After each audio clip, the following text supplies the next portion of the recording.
Hello everyone, आप लोगों का एक बार फिर से प्रथम क्लासेस के यूट्यूब चैनल में स्वागत है।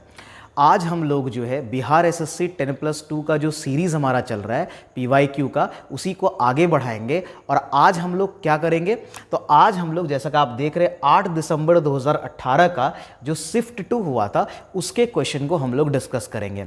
जो लोग चैनल पे नए हैं उनके लिए मैं बता दूं कि इस चैनल पर बिहार एसएससी से रिलेटेड जितने भी जो आपके क्वेश्चंस हैं, पीवाईक्यूज़ हैं, उसको डिस्कस किया जाएगा और इसकी डिटेल वीडियो को भी अपलोड किया जाएगा और किया जा रहा है धीरे धीरे, है ना। तो आप लोग अगर चैनल पे नए हैं तो चैनल को सब्सक्राइब करिए, है ना, और वीडियो को शेयर करना ना भूलें, ठीक है। बाकी क्लास को स्टार्ट करते हैं। और जो लोग नए हैं उनके लिए एक और बात कि अगर आप, है ना, प्रथम क्लासेस के टेलीग्राम से अगर नहीं जुड़े हैं तो आप लोग प्रथम क्लासेस के टेलीग्राम से भी जुड़ जाएंगे, है ना। हमारा टेलीग्राम चैनल यहाँ पर आपको लिखा हुआ है ना। चलिए एक सेकेंड, ठीक है। तो हमारा टेलीग्राम चैनल आप यहाँ पर देख रहे हैं, ठीक है, प्रथम क्लासेस के नाम से। यहाँ पर आपको सारे ही पीडीएफ जितने भी क्लासेस हो रहे हैं उन सभी के इंग्लिश और हिंदी दोनों ही माध्यम में जो है पीडीएफ वो आपको फ्री ऑफ कॉस्ट मिल जाएगा। तो आपको ज़्यादा मेहनत करने की भी ज़रूरत नहीं है। आप पीडीएफ को डाउनलोड करिए, नोट बनाइए और अपनी तैयारी जम करके करिए। चलिए हम लोग क्लास को स्टार्ट करते हैं, ठीक है। और हम अपने पहले क्वेश्चन को देखते हैं। इसमें लगभग 50 से ज़्यादा क्वेश्चन है, 55 अराउंड क्वेश्चन है जो कि जीएस का क्वेश्चन है। तो हम लोग इसको डिस्कस करना शुरू करते हैं। चलिए हम लोग पहले प्रश्न की तरफ बढ़ते हैं। हमारा पहला प्रश्न जो है वो हो जाएगा, चलिए क्वेश्चन जो है आपका दोनों ही लैंग्वेज में है। देखिए हिंदी और इंग्लिश दोनों में, ऑप्शन आपका इंग्लिश लैंग्वेज में है, ठीक है।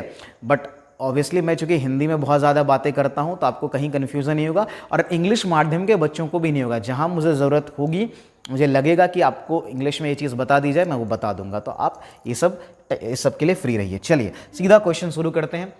पहला क्वेश्चन है क्या कि बिहार में होम रूल लीग के अध्यक्ष कौन थे। अब देखिए यहां पर आपको कुछ चीजें ध्यान में रखना है। हम लोग होम रूल लीग के बारे में ऑलरेडी जानते हैं, है ना। होम रूल लीग की अगर बात करें, ठीक है, मैं बिहार की बाद में बात करूंगा। सबसे पहले जो होम रूल लीग या होम रूल आंदोलन जो शुरू हुआ था वो किसने शुरू किया था, आपको पता होगा 1916 में, 1916 में दो व्यक्ति, एक कौन थे, एक बाल गंगाधर तिलक, एक तो कौन थे, बाल गंगाधर तिलक, है ना, तिलक, और साथ में, है ना, इनके कौन थी, एनी बेसेंट। इन दोनों ने जो है है ना, एनी बेसेंट, है ना, बेसेंट ने, इन दोनों ने होम रूल लीग कहिए या होम रूल आंदोलन की शुरुआत करी, ठीक है। बाल गंगाधर तिलक ने होम रूल लीग की स्थापना जो है वो कहां पर की थी, पुणे में। ये भी कई बार पूछ लिया जाता है, ये कहां पर किया था उन्होंने, पुणे। और पुणे का एक जगह है, एक गांव है, वो है बेलगांव, या बेलगांव में। पुणे का जगह जो है वो कहां पर किया था, बेलगांव में किया था। तो ये भी आप याद रख सकते हैं, ठीक है।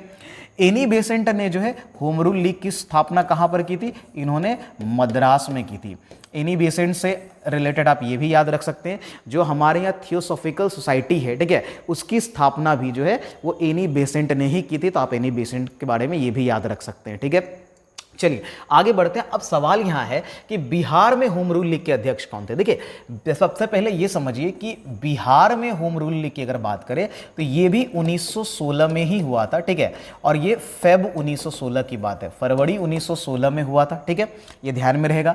और ये कहां पर स्थापित हुआ था, ये पटना का जो बांकेपुर है, ये भी ध्यान रखेंगे, पटना का बांकेपुर, वहां पर होम रूल लीग की शुरुआत हुई।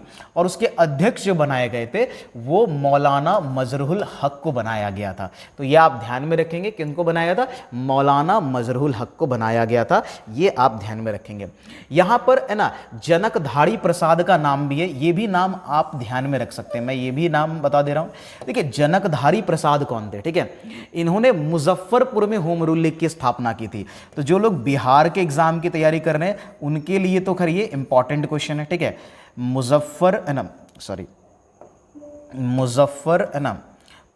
तो मुजफ्फरपुर में क्या, होम रूल लीग की, यहां पर इसने होम रूल लीग जो है, हमारा होम रूल लीग की स्थापना की, स्थापना की। ठीक है, आप ये सब पॉइंट ध्यान में रखेंगे। तो मैंने बहुत सारे पॉइंट ऑलरेडी आपको बता दिया। चलिए अगले प्रश्न, ये सब आप नोट करते जाएंगे या एटलीस्ट स्क्रीनशॉट लेते जाइए, और जब आप वो प्रिंट आउट निकालेंगे पीडीएफ, उसमें इसको ऐड जरूर कर लीजिएगा, क्योंकि ये एग्जाम आपको आने वाले एग्जाम में बहुत हेल्पफुल होगा। बिहार में क्वेश्चंस बहुत बार रिपीट होते हैं, वैसे तो हर एग्जाम में ही रिपीट होता है। ठीक है, चलिए अगले क्वेश्चन की तरफ बढ़ते हैं।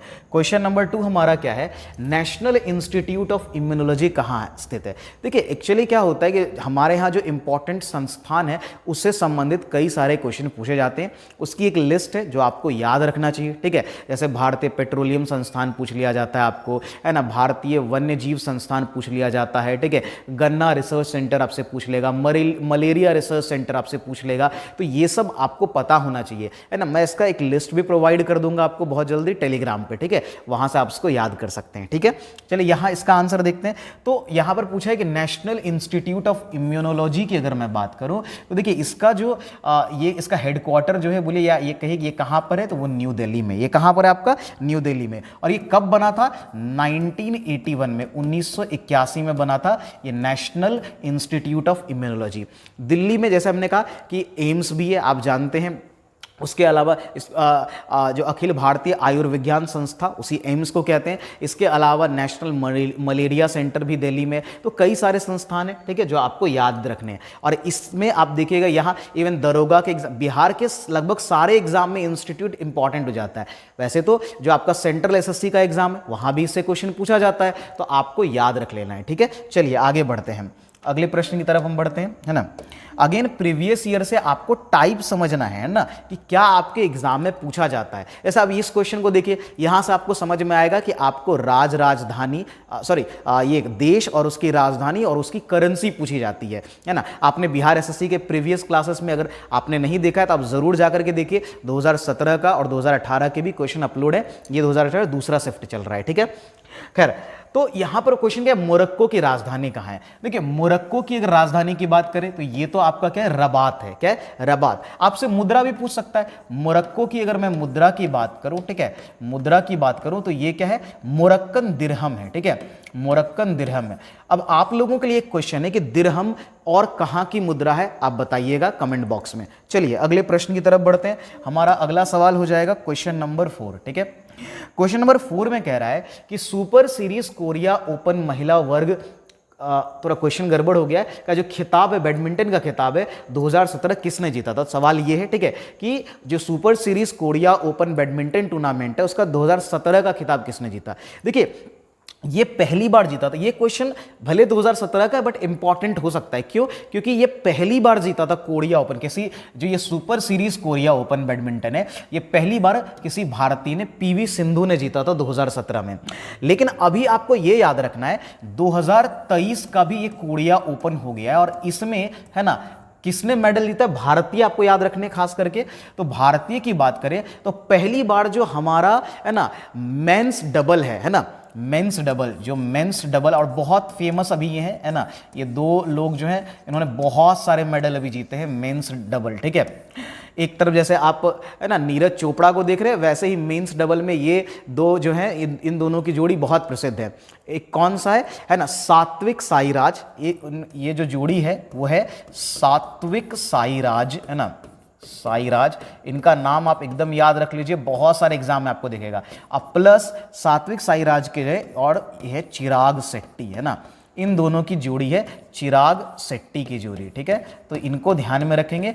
इन्होंने, और ये पुरुष वर्ग में हमने कोरिया ओपन जो है पहली बार जीता है। सिंगल डबल्स की बात करें, सिंगल तो जीता ही नहीं, अभी हमने डबल्स ही जीता है, और वो जीता है सात्विक साईराज और चिराग शेट्टी की जोड़ी ने। याद रखना है। अगले क्वेश्चन की तरफ बढ़ते हैं। तो हमारा अगला सवाल क्या हो जाएगा, क्वेश्चन नंबर हमारा हो जाएगा 5। क्वेश्चन नंबर 5 क्या कह रहा है, क्वेश्चन नंबर 5 कह रहा है कि चीन का निम्नलिखित में से कौन सा शहर 2022 एशियाई खेलों की मेजबानी करेगा। ठीक है, देखिए 2022 में तो एशियाई खेल नहीं हुए, वो कैंसिल हो गया था। अभी 2023 में भी चल ही रहा है वो। ठीक है, अभी चल ही रहा है, और वो कहाँ हो रहा है, हांगजाओ। कहाँ पर हो रहा है, हांगजाओ जो शहर है वहां पर हो रहा है। अभी भारत की स्थिति देखें तो अभी देखिए, अभी टूर्नामेंट खत्म नहीं हुआ है। अभी भारत सबसे ऊपर तो चाइना ही है, फर्स्ट रैंक पर जो है वो चाइना ही है ना। चाइना ने बहुत सारे मेडल जीत लिए हैं। अभी इंडिया की मैं बात करूं तो 4th नंबर पर भारत है। इंडिया है, ठीक है। 4th नंबर पर भारत है, जिसने अभी तक जहां तक मुझे ध्यान में 13 गोल्ड जीते हैं, है ना, 13 गोल्ड, है ना। 24 हमने अभी तक जो है सिल्वर जीत लिए हैं, और 24 हमने कांस्य भी जीत लिए हैं, है ना, कांस्य जीत लिए हैं। तो इतने मेडल हमने अभी तक जीत लिए हैं, ये आपको ध्यान में रखना है। वैसे अभी इसमें और भी बहुत सारे जो है खेल बाकी है, स्पोर्ट्स बाकी है, और भारत अभी और मेडल जीत सकता है, ठीक है। तो ये आपको ध्यान में रखना है। आप इसका जो जब टूर्नामेंट कंप्लीट होगा तब आप इसको याद करिएगा, तो ज़्यादा आपके लिए बेहतर होगा, ठीक है। आगे बढ़ते हैं अगले प्रश्न की तरफ। हमारा अगला सवाल कौन सा है? तो क्वेश्चन नंबर हमारा है 6 में क्या कह रहा है? कह रहा है कि नीति आयोग और संयुक्त राष्ट्र ने भारत में सतत विकास यानी कि सस्टेनेबल डेवलपमेंट का जो ढांचा है उस पर कब हस्ताक्षर किया था। देखिए, ये जो पिछली बार हस्ताक्षर हुआ था वो हुआ था 2018 से 22 के बीच में, लेकिन ये फिर रिन्यू भी हो गया है। अभी हमने फिर से किया है, और किस ड्यूरेशन के लिए? तो अब हमने 2023 से 2027 के लिए साइन किया है। तो आप ध्यान में रखेंगे, ये जो नीति आयोग और संयुक्त राष्ट्र ये सतत विकास को लेकर के फिर से अभी समझौता हुआ है सॉरी, तो ये हस्ताक्षर हुआ है, आप इसको ध्यान में रखेंगे। चलिए अगले प्रश्न की तरफ बढ़ें। अगला हमारा सवाल हो जाएगा क्वेश्चन नंबर 6, ठीक है, सॉरी 7, 6 तो हो गया। 7 क्या कह रहा है? वर्ष 2015-16 में भारत में चने का सबसे बड़ा उत्पादक राज्य कौन था? देखिए, अगर चने की बात करें तो सबसे बड़ा जो उत्पादक राज्य भारत में है वो मध्य प्रदेश है। दूसरे नंबर पर अगर मैं बात करूं, ये कौन है? ये है महाराष्ट्र। कौन है? हमारा महाराष्ट्र है, ठीक है, महाराष्ट्र है। और तीसरे नंबर पर कौन है? तो यहां पर नाम दिया हुआ है, तीसरे नंबर पर आपका राजस्थान है चना में, ठीक है। और अगर दुनिया में अगर पूछा जाए कि सबसे बड़ा चना का, तो भारत जो है ये दुनिया में सर्वश्रेष्ठ है या सर्वाधिक है। भारत में सबसे ज्यादा दुनिया में, है ना, सर्वाधिक जो चने का उत्पादन है ना, सर्वाधिक। इसको हम लोग, है ना, ग्राम और चिकपी भी बोलते हैं, ठीक है। जो इंग्लिश मीडियम के बच्चे हैं वो ध्यान रखेंगे, इसको ग्राम और चिकपीस भी हम कहते हैं, और भारत उसमें सबसे आगे है प्रोडक्शन के मामले में, ठीक है। ये याद रखना, अच्छा क्वेश्चन है ये, ठीक है। अगले सवाल की तरफ बढ़े। क्वेश्चन नंबर हमारा हो जाएगा 8। क्वेश्चन नंबर 8 क्या कह रहा है? क्वेश्चन नंबर 8 कह रहा है स्थानीय पवन मिस्ट्रल के कारण विस्फोट कहाँ हुआ था? देखिए, ये कह रहा है कि मिस्ट्रल, नाम आप यहाँ पे ध्यान सकते हैं, मिस्ट्रल ये एक स्थानीय लोकल विंड है। लोकल विंड इंपॉर्टेंट हो जाता है आपके एग्जाम पॉइंट ऑफ व्यू से, तो आपको जितने भी महत्वपूर्ण जो स्थानीय पवन है, लोकल विंड है, वो याद कर लेने हैं, ठीक है। चलिए देखते हैं यहाँ पर। तो ये मिस्ट्रल की अगर मैं बात करूँ तो ये कहाँ है? ये फ्रांस में बहता है। ये कहाँ पर बहता है?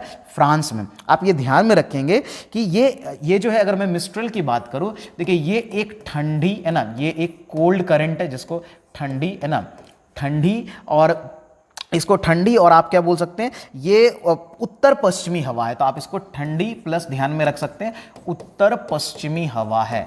ये ठंडी और उत्तर पश्चिमी हवा है जो फ्रांस में जो है ये बहता है। फ्रांस से लेकर ये जो लाइन की खाड़ी है वहां उस क्षेत्र में ये बहता है, आपको वो याद रखना है, ठीक है। चलिए अब लेकिन यहां पर एक चीज मैं और बता दूं, देखिए ये आप डिटेल में थोड़ा समझ लीजिए। 2 तरह के विंड्स होते हैं जो आपसे एग्जाम में पूछा जाता है। एक जिसको हम लोग बोलते हैं हॉट विंड, ठीक है, हॉट विंड, है ना, यानी कि गर्म हवा, और दूसरा हमारा होता है कोल्ड विंड यानी कि शुष्क। अभी आपने देखा कोल्ड विंड का एक एग्जांपल था वहां पर, कोल्ड विंड यानी कि शुष्क हवा बोलते हैं हम इसको, ठीक है। देखिए हॉट विंड की अगर मैं बात करूं तो कौन कौन से इंपॉर्टेंट हॉट विंड आपसे एग्जाम में पूछे जाते हैं? एक हो गया, एक को बोलते हैं, जिसको हम लोग बोलते हैं फेन। फेन हो गया, ठीक है। ये आपको कहां बहता मिलेगा? अगर मैं आपको फेन की अगर मैं बात करूं, ये आपको मिलेगा जो आल्प्स, आपने पर्वत सुना होगा यूरोप में, आल्प्स का पर्वत, वहां उन क्षेत्रों में ये बहुत ज्यादा दिखता है, ठीक है। तो यहां पर आप ध्यान में रखेंगे जो आल्प्स पर्वत है, ठीक है, आल्प्स पर्वत है और उसके क्षेत्र में, ठीक है, पर्वत वाले क्षेत्र में। एक तो यहां हो गया, एक और दूसरा जो बहुत फेमस है वो है कमसिन। कमसिन कई बार एग्जाम में, अलग अलग एग्जाम में देखा गया है। कमसिन जो है ये भी एक हॉट विंड है और ये मिस्र वाले क्षेत्र में बहता है। कहाँ पर बहता है? मिस्र, जिसको हम लोग इजिप्ट बोलते हैं ना, इजिप्ट। जो इंग्लिश माध्यम वाले बच्चे हैं इजिप्ट ध्यान में रखेंगे। इसके अलावा अगर मैं बात करूँ, एक है हरमट्टन। एक क्या है हमारा? हरमट्टन। ये सब बहुत इंपॉर्टेंट है, याद रखिएगा। अगर मैं हरमट्टन की बात करूं तो ये कहाँ पर है? ये वेस्ट अफ्रीका है ना, ये जो हमारा पश्चिमी अफ्रीका है, हिंदी में आप, है ना, सॉरी अफ्रीका है ना, तो आप ध्यान में रखेंगे वेस्ट हरमट्टन है। एक तो आपने बहुत एग्जाम में ना जाने कितनी बार ये पूछा गया, एक है चिनूक, है ना, चिनूक जो कि अमेरिका, यूएसए में रॉकीज जो पर्वत है उस क्षेत्र में बहता है ना। जो हमारा रॉकीज माउंटेन है, रॉकीज की अगर मैं बात करूँ है ना, रॉकीज, तो वहाँ पर ये बहता है, रॉकीज पर्वत जो है उस क्षेत्र में।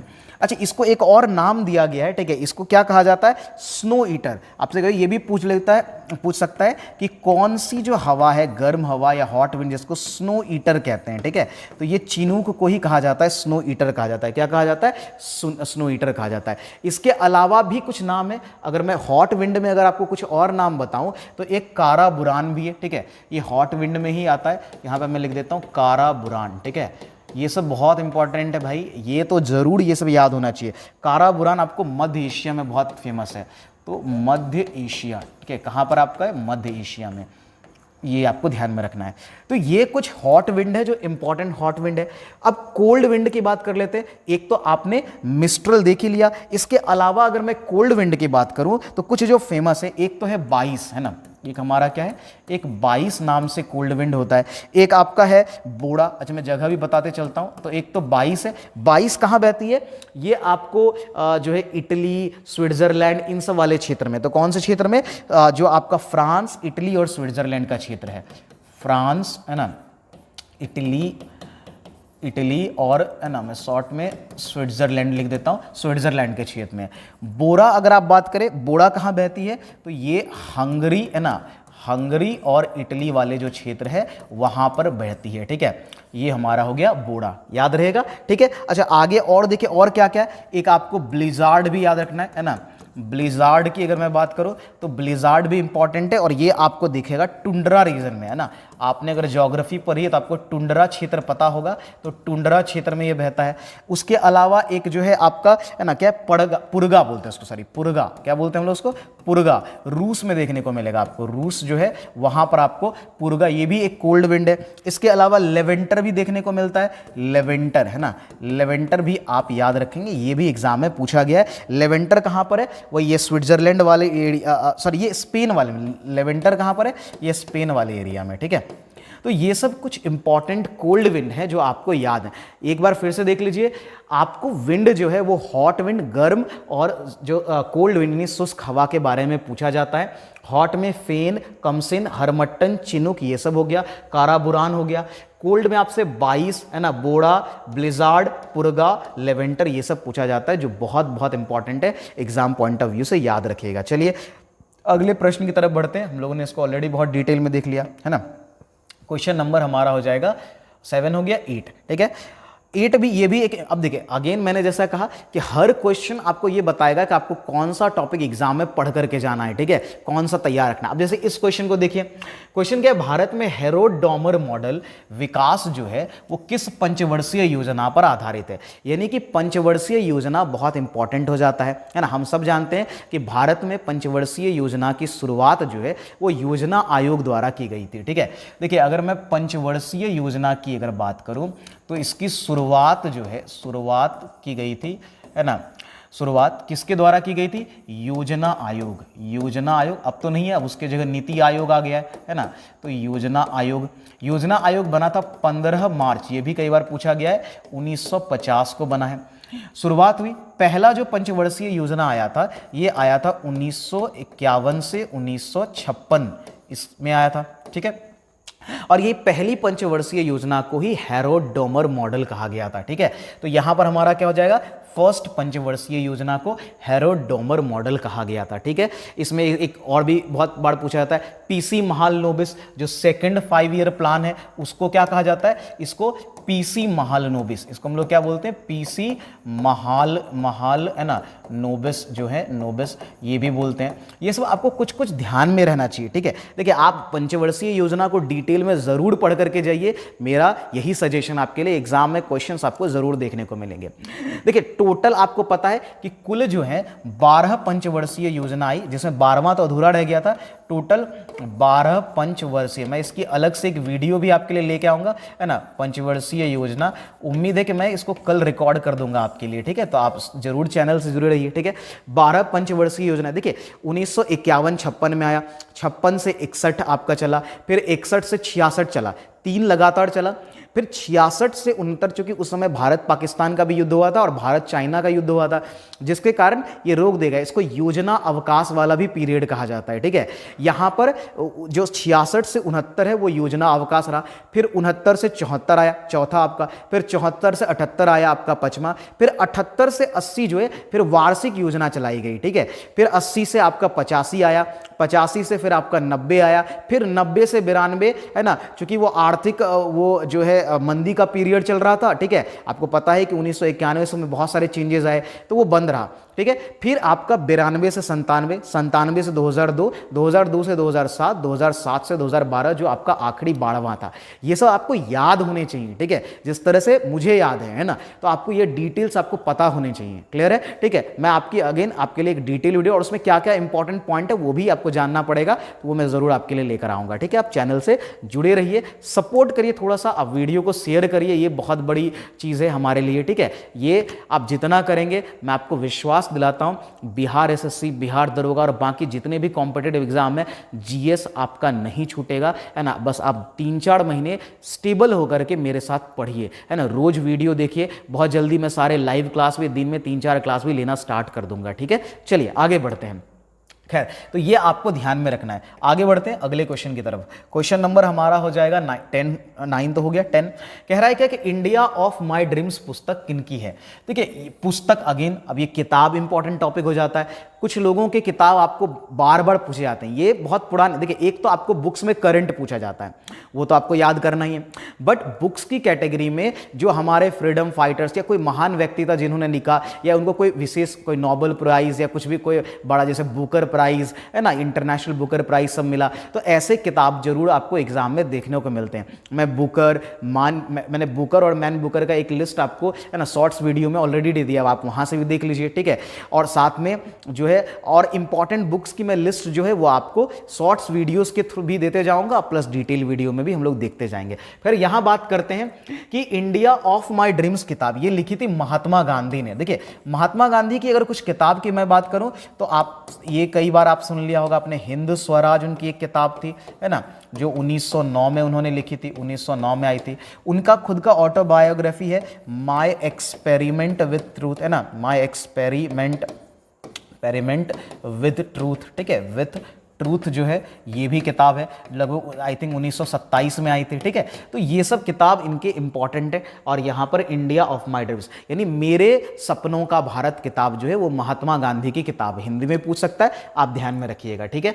बाकी जैसे देखिए अब जवाहरलाल नेहरू की बात करेंगे, उनकी भी कई किताब जो है वो प्रसिद्ध हैं, जैसे कि discovery of India, glimpses of world history, है ना, लेटर्स फॉर द नेशन, कई सारी ऐसी किताबें, मैंने जैसा कहा मैं उसके लिए अलग से बना दूंगा, है ना। डॉक्टर जयप्रकाश नारायण की भी किताब है, ठीक है। और उसके अलावा एपीजे अब्दुल कलाम की किताब आपने सुनी होगी, इग्नाइटेड माइंड्स, है ना, इंडिया 2020, है ना, उसके बाद विंग्स ऑफ फायर, ऐसी कई सारी किताबें हैं जो आपको एग्जाम में पूछी जाती हैं, इंपॉर्टेंट है।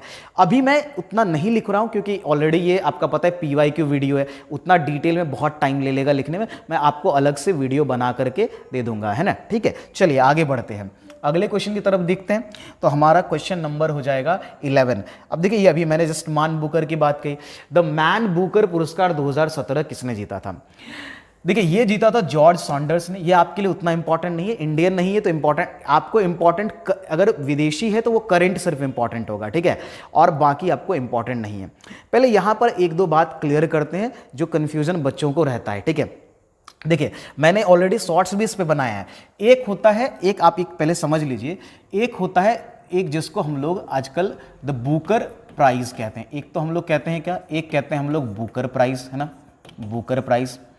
एक होता है इंटरनेशनल बुकर प्राइज, है ना। एक क्या होता है, एक हमारा होता है इंटरनेशनल बुकर होता है, ठीक है, बुकर प्राइज होता है, बुकर प्राइज। फिर कई जगह अभी जैसे आपने यहां क्वेश्चन देखा कि द मैन बुकर, अब यहां पर एक हो गया कि द मैन बुकर क्या है भाई, द मैन बुकर ये भी है, द मैन बुकर है, ठीक है, प्राइस तो आप जान ही रहे, ठीक है।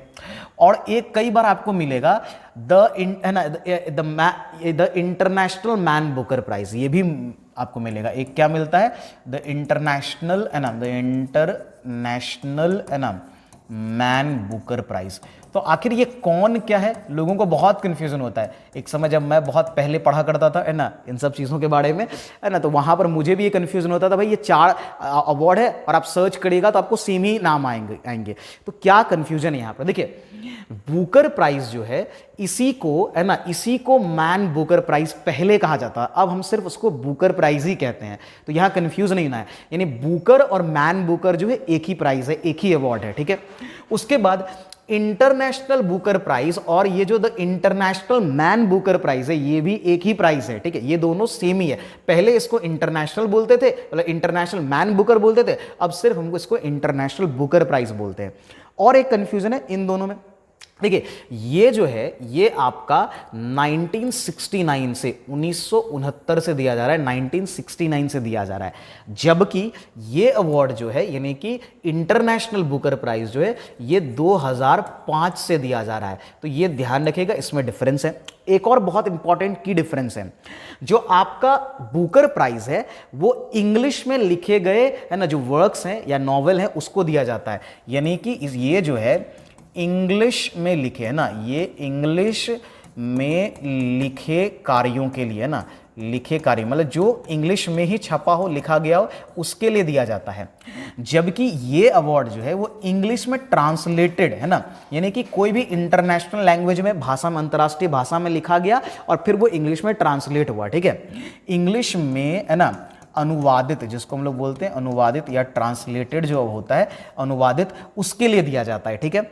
अच्छा, इसकी बात करें तो अभी तक, है ना, 5 भारतीयों को यह मिल चुका है। सबसे पहले वीएस नायपॉल को, मैंने शॉर्ट्स बना दिया, आप जाके देखिएगा, मैंने सारा मेंशन कर दिया इसलिए मैं उतना नहीं लिखूंगा। सबसे पहले वीएस नायपॉल को 1971 में मिला था और उनकी किताब क्या थी, ये किताब, है ना, कई बार एग्जाम में आपको पूछा भी गया है, ठीक है, जो आप ध्यान में रखेंगे। और उनको कौन सी किताब के लिए मिला था, ठीक है, देखिए ये जो किताब था, है ना, आई थिंक मैं किताब का नाम थोड़ा सा भूल रहा हूँ, आई थिंक जो मेरे हिसाब से वो किताब थी, है ना, वो क्या थी, वो आपका किताब था, हाँ, इन अ फ्री स्टेट। एक्चुअली ये कई बार बिहार एसएससी के बिजनेस रिसेंटली पूछा गया ना, इन अ फ्री स्टेट जो है वो किताब थी, ये वीएस नायपॉल की 1971 की थी। फिर सलमान रुश्दी की किताब आई 1981 में, द मिडनाइट चिल्ड्रन, उसके लिए उनको मिला। फिर अरुंधति रॉय जो है, जो कि पहली महिला, है ना, थी जिनको, भारतीय महिला थी जिनको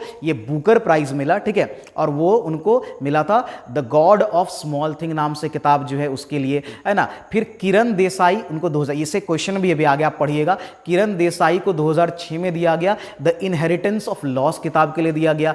फिर 2008 में फिर ये बुकर प्राइज मिला किसको, अरविंद अडिगा को, द वाइट टाइगर के मिला। इस पर एक मूवी बनी है जिसमें प्रियंका चोपड़ा ने एक्ट किया है और उन्हीं की डायरेक्टेड मूवी है, ठीक है। तो ये सब, ये 5 लोगों को मैंने अभी यहाँ, ये कितने लोगों को, 5 इंडियंस को, 5 भारतीय को मिल चुका है, ठीक है। वहीं जब आप इसकी बात करेंगे यानी कि इंटरनेशनल बुकर प्राइज की, तो ये सिर्फ एक ही व्यक्ति को मिला है और वो कौन है, वो है पिछले ही साल मिला था गीतांजलि श्री को। किनको मिला था, गीतांजलि श्री को ये मिला था, ठीक है। उनकी हिंदी में लिखी गई किताब थी रेत समाधि, हिंदी उपन्यास था और इसको बाद में ट्रांसलेट किया गया तो वो क्या हुआ, टॉम ऑफ सैंड, है ना, टॉम ऑफ सैंड नाम से किताब है, जिसको ट्रांसलेट किया था, है ना, डेजी रॉकवेल ने किया था, ठीक है। तो ये अवार्ड उनको मिला था, एक ही बार मिला है अभी तक, एक ही भारतीय को मिला है, याद रखिएगा। मैं यहां पर कुछ और आपको बताता हूं, ये आप ध्यान में रखिएगा, इसका स्क्रीनशॉट ले लीजिए। चलिए अगले एक और बात यहां पर याद रखते हैं। अगर मैं 2022 की बात करूं, ठीक है, देखिए 2022 में आपने इंटरनेशनल बुकर प्राइज तो समझ लिया कि वो गीतांजलि श्री को मिला। 2022 का मैन बुकर किसको मिला था, यानी बुकर प्राइज जो है 2022 का अगर मैं बात करूं, ये भी आपसे पूछा जा सकता है, बुकर प्राइज जो है, इसी को आपको मैन बुकर प्राइज भी आप कहते हैं, ठीक है। ये मिला था सेहान करुणा, है ना, ये मिला था सेहान करुणा तिलका, है ना, करुणा तिलका को ये मिला था। उनकी एक किताब थी और किताब का नाम क्या था, इनकी जो किताब थी उनका नाम था द 7 मून्स ऑफ, है ना, माली। क्या नाम था, ये याद रखिएगा, द 7 मून्स, है ना, ऑफ माली, है ना, ऑफ माली, है ना, माली अल्मीडा, है ना, अल्मीडा नाम से सॉरी, तो अल्मीडा, ठीक है, अल्मीडा नाम से था। तो इस किताब के लिए उनको 2022 का मिला था। तो ये सब आप जो है वो याद रखेंगे, ठीक है। अच्छा, एक चीज़ और आप यहाँ पर ध्यान में रख सकते हैं, क्या रख सकते हैं कि 2000, देखिए ये अभी 2022 का मिला है, 2023 का अभी नहीं मिला है। 2023 का जब मैन बुकर मिलेगा तो वो आपको मैं बता दूंगा, ठीक है। लेकिन 2023 का जो है जो है इंटरनेशनल बुकर प्राइज वो मिल चुका है ना। तो वो मैं लिख दे रहा हूँ, 2023 का जो इंटरनेशनल, अब इसमें आपको कंफ्यूजन नहीं होना चाहिए, इंटरनेशनल बुकर जो है, बुकर प्राइज ये मिल चुका है, बुकर प्राइज। अगेन अब जैसा आपको पता है ये ट्रांसलेटेड किताब जो है उसके लिए दिया जाता है। और ये किसको, ये किनको मिला है, उनका नाम है जॉर्ज गॉस्पोडिनोव। क्या नाम है उनका, जॉर्ज गॉस्पो, है ना, जॉर्ज गॉस्पोडिनोव, डिनोव, इनका नाम याद रखिएगा, है ना। ये जो है बुल्गारिया के लेखक है। तो इनका संबंध कहाँ से, ये आपके एग्जाम के लिए बहुत इंपॉर्टेंट है, बुल्गारिया, वेरी वेरी इंपॉर्टेंट, ठीक है। तो जॉर्ज गॉस्पोडिनो, किताब इनका नाम क्या है, देखिए ट्रांसलेटेड जो किताब उसका नाम है टाइम शेल्टर, है ना, टाइम शेल्टर। तो ये भी ध्यान में रखेंगे, टाइम शेल्टर किताब के लिए उनको ये दिया गया है। और इसको ट्रांसलेट किया था एंजेला रॉडल ने। किसने किया था, एंजेला रॉडल ने। देखिए बहुत सारे पॉइंट को मैंने इस क्वेश्चन में आपको डिस्कस कर दिया है, इसको जरूर याद रखिए, आप देखिएगा आपके एग्जाम में कितना हेल्पफुल होता है, ठीक है। चलिए अगले प्रश्न की तरफ बढ़ते हैं। हमारा अगला सवाल क्या है, तो क्वेश्चन नंबर 12 क्या है कि वायु प्रदूषण का सूचक कौन सा है। देखिए ये है लाइकेन। लाइकेन के बारे में आप जानते होंगे, लाइकेन जो आपने, है ना, अगर केमिस्ट्री क्लास 10th में पढ़ा होगा तो आपने लिटमस पेपर के बारे में पढ़ा होगा, ठीक है, कि एसिड बेस सॉल्यूशन को इंडिकेट करने के लिए तो वो जो लिटमस पत्र बनता है वो लाइकेन का ही बनता है। और लाइकेन जो है वो वायु प्रदूषण का भी सूचक होता है। तो आप ध्यान में रखिएगा, यही लाइकेन से क्या हम लोग बनाते हैं, लिटमस पेपर, है ना, लिटमस पेपर, लिटमस पेपर बनता था, ठीक है। और इसका यूज जो हम लोग क्या करते थे, एसिड बेस, है ना, एसिड बेस को, है ना, आइडेंटिफाई करने के लिए, आइडेंटिफाई करने के लिए, ठीक है। तो ध्यान में रहेगा। चलिए अगले प्रश्न की तरफ बढ़ते हैं। हमारा अगला सवाल क्या हो जाएगा, क्वेश्चन नंबर हो जाएगा 13। 13 क्या कह रहा है कि व्यास सम्मान 2017 से किसे सम्मानित किया गया। अगेन अवार्ड्स, ये खास करके बुक सब में दिया गया अवार्ड बहुत मैटर करता है। देखिए 2017 का जो व्यास सम्मान है वो मिला था ममता कालिया को। किनको मिला था, 2017 का जो है वो मिला था ममता कालिया को। इनकी किताब थी दुखम सुखम। क्या इनकी किताब थी, इनकी जो इनका उपन्यास था दुखम सुखम। तो ये याद रख सकते हैं आप, है ना, दुखम सुखम, ठीक है, पूछ सकता है आपसे। तो व्यास सम्मान 2017 इनको मिला। एक दो पॉइंट आप यहां पर और भी है, पहले तो आप एक याद रख लीजिए कि अभी रिसेंट में किनको मिला है, 21-22 सबका किनको मिला है। देखिए सबसे पहले आपके लिए इंपॉर्टेंट हो जाता है 2022 का, सबसे इंपॉर्टेंट हो जाता है, ये 23 में दिया गया है। और ये मिला है किनको, ये मिला है ज्ञान चतुर्वेदी को, ठीक है, ज्ञान चतुर्वेदी, है ना, चतुर्वेदी को, ठीक है। इनकी जो उपन्यास है वो है पागल खाना। पागल खाना के लिए मिला है, क्या मिला है, इनका पागल खाना नाम का एक उपन्यास है। और आपको पता होगा, वैसे मैं बता दूंगा, अभी ये जो व्यास सम्मान है वो हिंदी उपन्यास के लिए दिया जाता है। तो ये मिला था ज्ञान चतुर्वेदी को, ठीक है। आपके लिए 2021 भी इंपॉर्टेंट था। कभी कभी ये एसएससी वाले जो भी एग्जाम है वो थोड़ा पीछे का, ओल्ड, थोड़ा पुराना पूछ लेता है। तो 2021 का जो है वो किसने किया था, असगर वजाहत। किसने किया था, मतलब किनको मिला था, सॉरी, असगर वजाहत को मिला था। महाबली उनका नाटक था, है ना, महाबली नाटक के लिए उनको मिला था। तो ये भी आप ध्यान में रखेंगे, नाटक के लिए उनको मिला था, ठीक है। चलिए ये सब आपका इंपॉर्टेंट है, आप इसको याद रखेंगे, ठीक है। उसके अलावा अगर मैं बात करूं, देखिए व्यास सम्मान के बारे में समझ लेते हैं। व्यास सम्मान और सरस्वती सम्मान, अभी सरस्वती सम्मान से भी आपको क्वेश्चन है। व्यास सम्मान और सरस्वती सम्मान की शुरुआत एक साथ हुई थी। और ये कब हुआ था, ये 1991 में शुरू हुआ। इसको देता कौन है, के बिरला फाउंडेशन, के बिरला, है ना, फाउंडेशन द्वारा ये दिया जाता है। ये भी फाउंडेशन द्वारा दिया जाता है, आप ये ध्यान में रखेंगे। 1991 में शुरू हुआ, के बिरला फाउंडेशन द्वारा ये दिया जाता है, ठीक है। और कौन सी भाषा में दिया जाता है, हिंदी भाषा में, ये भी याद रखना है, हिंदी भाषा में दिया जाता है, ठीक है। उसके अलावा पहले विनर कौन है, देखिए ये सब की पॉइंट है ना। पहले जो इसके विनर थे वो थे रामविलास शर्मा, है ना, रामविलास शर्मा जो हैं वो इसके पहले जो है वो विनर थे, ठीक है। और इनकी किताब क्या थी, भारत के प्राचीन भाषा परिवार नाम से किताब आई थी इनकी, और उसी के लिए इनको मिला था, ठीक है। ये सारे की पॉइंट आप याद रखेंगे। चलिए अगले प्रश्न की तरफ बढ़ते हैं। हमारा अगला सवाल क्या हो जाएगा, क्वेश्चन नंबर हो जाएगा 14 क्या कहता है कि ग्रेट बियर लेक जो है वो कहाँ पर है। देखिए ग्रेट बियर लेक की अगर मैं बात करूँ, ये कहाँ पर है, ये आपका कनाडा में है, ठीक है। ग्रेट बियर लेक कनाडा में। वैसे अगर आप देखें तो ये 8th लार्जेस्ट लेक है दुनिया में, 8वां सबसे बड़ा, ठीक है, सबसे बड़ा। तो आपसे एक सवाल बन सकता है कि दुनिया का फिर सबसे बड़ा लेक कौन सा है। तो दुनिया का सबसे बड़ा लेक जो है ना, अगर मैं यहाँ पर बात करूँ, है ना, बात हो रही है दुनिया यानी वर्ल्ड की, है ना, हम किसकी बात कर रहे हैं, वर्ल्ड की। तो वर्ल्ड का जो है सबसे बड़ा लेक, यहाँ पर मैं लिख रहा हूँ सबसे बड़ा लेक, सबसे बड़ा झील जिसको आप बोलते हैं, बड़ा, है ना, लेक या झील आप हिंदी में लिख लीजिए, ठीक है, झील। ये कौन सा है, सबसे पहले ये तो है कैस्पियन सागर, आपने नाम ज़रूर सुना होगा, कैस्पियन सागर, कैस्पियन लिख लीजिए, सागर, ठीक है। ये बहुत इंपॉर्टेंट है ना, कजाकिस्तान, तुर्कमेनिस्तान इन सबसे घिरा हुआ है, ठीक है। तो ये ध्यान में रखिएगा। चलिए एक तो हो गया सबसे बड़ा झील कौन सा है, ये हो गया। अगर आप ये खारे पानी का, ये आप पहले एक चीज़ ये भी याद रखिएगा, ये कौन सा है, खारे पानी का, है ना, तो खारे पानी का है, ठीक है, यानी सॉल्ट वाटर है।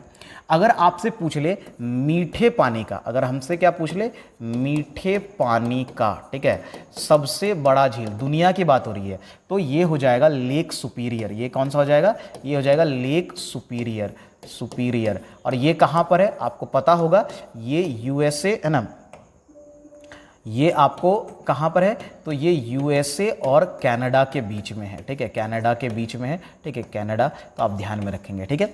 ये तो हो गया दुनिया का। अब थोड़ा भारत में आते हैं, है ना, भारत हमारा इंपॉर्टेंट होता है। भारत यानी कि इंडिया के बारे में देखते हैं कि इंडिया के बारे में क्या है। इंडिया में जो सबसे बड़ा लेक माना जाता है, सबसे बड़ा, है ना, बड़ा जो झील है इंडिया के अंदर, वो किसको कहा जाता है, वो है वेम्बनाड लेक को, है ना, किसको कहते हैं,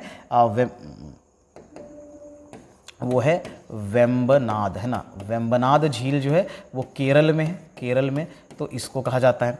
अगर आपको पूछ ले मीठे पानी का, है ना, मीठे पानी का, है ना, मीठे पानी का सबसे बड़ा झील भारत में पूछ ले तो आपने सुना ही होगा, नाम बहुत फेमस है, वुलर झील, ठीक है। कौन सा है हमारा, वुलर झील, कहाँ है, जम्मू एंड कश्मीर में है, ठीक है। अगर आपसे पूछ ले खारे पानी का, क्या पूछ ले आपसे, खारे पानी का सबसे बड़ा झील जो है ये क्या होगा, तो ये हमारा चिल्का, है ना, चिल्का। वैसे भी ये भारत का दूसरा सबसे बड़ा है, चिल्का है। देखिए वेम्बनाड में जो है दोनों तरह, ये कहाँ है, उड़ीसा में, ठीक है।